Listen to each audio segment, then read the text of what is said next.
এ যুগে পোলামেয়েরা কোনো কিছু বললেই, কোনো কিছু শুনলেই, নিজের মান সম্মানে আত্মবোধে একটু লাগলেই কিন্তু আত্মহত্যা করে। আচ্ছা, তোমরা আত্মহত্যা করে কী পাও? যারা মরে গেছে তারা তো একথা শুনতে পারবে না। কিন্তু যারা তোমরা আত্মহত্যা করতে চাচ্ছ, জীবনটাকে বৃথা মনে করছো, আসলে কি জীবনটা এতটাই ঠুনকো যে আত্মহত্যা করলে কি সব শেষ হয়ে যাবে? এখনকার পোলা এখনকার ছেলেমেয়েরা কোনো কিছু বললে দেখে আত্মহত্যা করে। আত্মহত্যা কি এতটা সস্তা? তোমার জীবন কি এতটা সামান্য? তোমার জীবনের কি কোনো মূল্য নেই?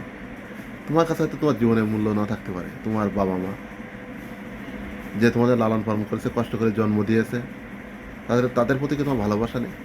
সামান্য কথা, সামান্য দুঃখ, সামান্য বেদনায় তুমি আত্মহত্যা করছো।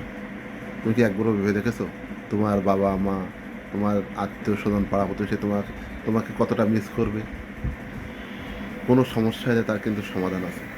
আত্মহত্যা কিন্তু মহাপাপ, যে পাপের কোনো ক্ষমা হয় না।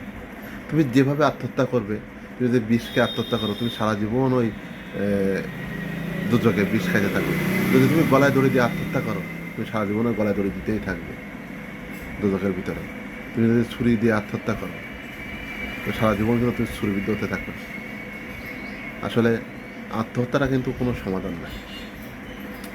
তুমি দুঃখে পড়েছো, তুমি কষ্টে পড়েছো, তোমার কোনো সমস্যা হয়েছে, তোমার বন্ধু বান্ধব, তোমার পিতা মাতা, ভাই বোন আছে, তুমি তাদের তাদের সাথে শেয়ার করো যে এই জিনিসটার সমাধান কী, এই জিনিসটার সমাধান কী করে করতে পারবে।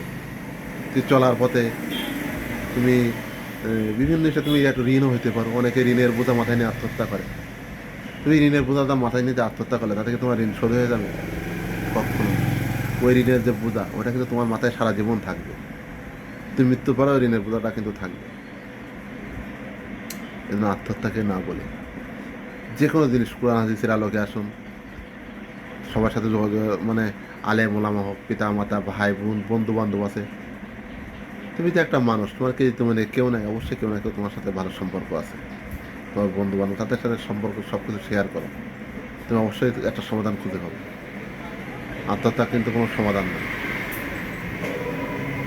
আমি কোনো মোটিভেশনাল স্পিকার নই, তারপরে কথাগুলো বললাম। দেখেন আপনাদের মাথায় লাগে কিনা।